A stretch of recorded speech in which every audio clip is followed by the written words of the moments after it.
અંકલેશ્વર તાલુકાના અંડારા ગામની ખોડિયાર નગરમાં તસ્કરોએ એક બંધ મકાનને નિશાન બનાવી ₹1.52 લાખના સોના ચાંદીના ગહેના અને રોકડ રકમ ચોરી થતા 2 ડિવિઝન પોલીસે તપાસ હાથ ધરી છે। અંકલેશ્વરના અંડારા ગામની ખોડિયાર નગરમાં મકાન નંબર A38માં રહેતા આશુતોષ પાંડે ગત તારીખ 29 નવેમ્બરના રોજ મોડી રાત્રે મકાન અમદાવાદ ખાતે બહેનના ઘરે ગયા હતા। તે દરમિયાન તસ્કરોએ તેમના બંધ મકાનને નિશાન બનાવી દરવાજાની કુંડી તોડી મકાનમાં પ્રવેશ કર્યો હતો। તસ્કરોએ તિજોરી તોડી તેમાંથી રોકડા ₹2000 અને સોના ચાંદીના ગહેનાની ચોરી કરી રહ્યા હતા।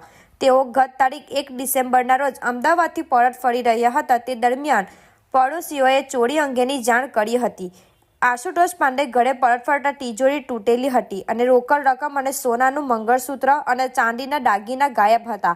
તેઓએ ચોરી અંગે બી ડિવિઝન પોલીસને જાણ કરતા પોલીસ કાફલો દોડી આવ્યો હતો।